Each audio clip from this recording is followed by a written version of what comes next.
Audio Jungle.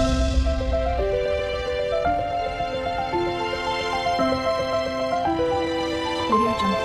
Hey guys, welcome to angel styles and blogs.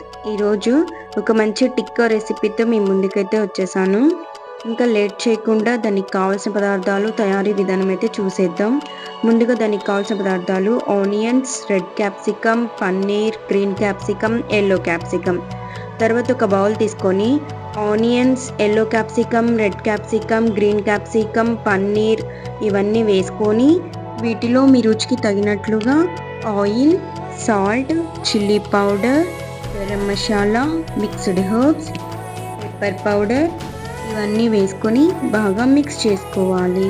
Lemon juice ఉన్నా కూడా వేసుకోండి, taste బాగుంటుంది. నా దగ్గర లెమన్ జ్యూస్ లేదు, అందుకే నేను స్కిప్ చేశాను. బాగా మిక్స్ చేసుకున్న తర్వాత అరగంట పాటు పక్కన పెట్టేసుకోవాలి. వీడియోని అయితే స్కిప్ చేయకుండా చూసేయండి. వీడియోకి ఒక లైక్ ఇచ్చేయండి.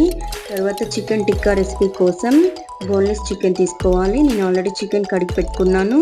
తర్వాత దానిలో కొంచెం సాల్ట్, పసుపు, pepper powder, garam masala, mixed herbs, కారం, ఆయిల్ ఇవన్నీ వేసుకొని బాగా మిక్స్ చేసుకొని ఇది కూడా ఒక హాఫ్ అన్ అవర్ పక్కన పెట్టేసుకోవాలి. తర్వాత బార్బిక్యూ స్టిక్స్ ఉంటాయి కదా, అవి తీసుకొని వీడియోలో చూపిస్తున్నట్టుగా ఒకదాని తర్వాత ఒకటి స్టిక్స్కి గుచ్చేసుకోవాలి. నెక్స్ట్ ప్రాసెస్ చూసే ముందు మీరు కనుక మన ఛానల్ని ఫస్ట్ టైం చూస్తుంటే ప్లీజ్ సబ్స్క్రైబ్ చేసుకోండి. పక్కనే బెల్ బటన్ ఉంటుంది, దాని మీద క్లిక్ చేసేయండి. నేను ఎప్పుడు వీడియో పోస్ట్ చేసినా సరే నోటిఫికేషన్ ద్వారా మీ ముందుకైతే వచ్చేస్తుంది.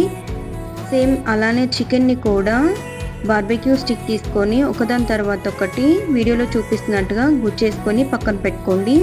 తర్వాత నా దగ్గర ఎలక్ట్రిక్ బార్బెక్యూ గ్రిల్లర్ ఉందన్నమాట, సో నేను దాని మీద చేసుకుంటున్నాను. మీ దగ్గర ఇది లేకపోతే స్టవ్ మీదైనా ప్యాన్ పెట్టుకొని గ్రిల్ చేసుకోవచ్చు.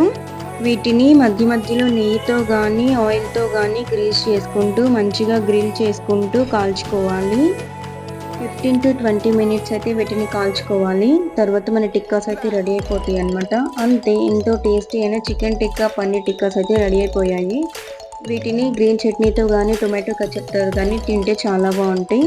మీరు కూడా ఇంట్లో ట్రై చేసి ఎలా వచ్చాయో కామెంట్ చేయండి. నెక్స్ట్ మరొక ఇంట్రెస్టింగ్ వీడియోతో మీ ముందుకైతే వచ్చేస్తాను. అంతవరకు లవ్ యూ ఆల్.